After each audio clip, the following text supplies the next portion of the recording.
नमस्कार. आज आपण विपुल प्रमाणात magnesium, calcium, protein, fibre, antioxidants व अँटीबॅक्टेरियल आणि त्याचबरोबर व्हिटॅमिन्सने परिपूर्ण असलेली मखाण्याची चटपटीत अशी रेसिपी बघणार आहोत.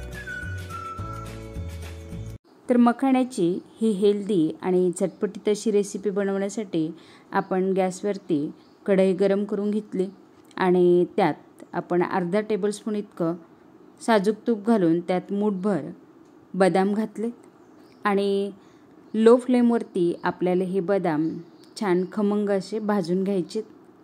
त्यानंतर मूठभर आपण त्यात काजू घातलेत आणि ते देखील आपल्याला छान गोल्डन कलरवरती भाजून घ्यायचेत. तर आता काजू काढून घेऊ आणि त्यानंतर आपण यात फुटाण्याच्या डाळ्या घालू 2 मुठी आणि त्या देखील आपल्याला लो फ्लेमवरतीच थोड्याशा भाजून घ्यायच्यात, कारण डाळ्या आधी भाजलेल्याच असतात. आणि यानंतर 2 मूठ आपण शेंगदाणे भाजून घेऊ. अगदी छान खमंग खरपूस असे हे शेंगदाणे भाजून घ्यायचेत.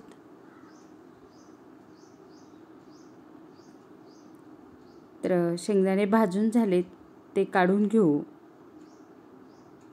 आणि त्यानंतर आपण कढईमध्ये पुन्हा थोडंसं अगदी पाव टेबलस्पून इतकंच आपण आता तूप घातले त्यात आणि आता 1 वाटी इतके मखाणे आपण छान क्रिस्पी होईपर्यंत भाजून घेऊ, कारण मखाणे सॉगी असतात त्यामुळे आपल्याला ते छान क्रिस्पी होईपर्यंत भाजून घ्यायचे.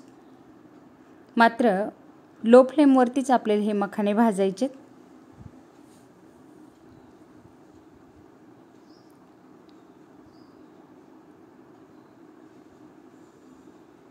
तर बघा, मखाणे देखील आपले छान क्रिस्पी झालेत.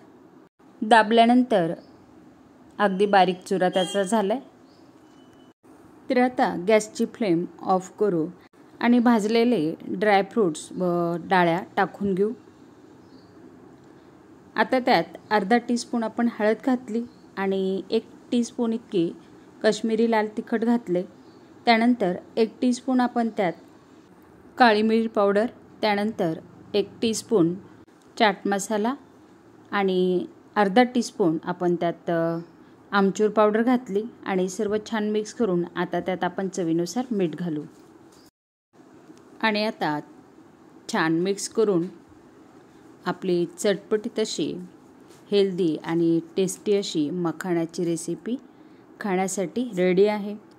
तर माझी ही रेसिपी आपल्याला कशी वाटली ते नक्की कळवा आणि आवडल्यास लाईक करा, शेअर करा आणि माझ्या चॅनलला सबस्क्राईब करा. थँक्यू.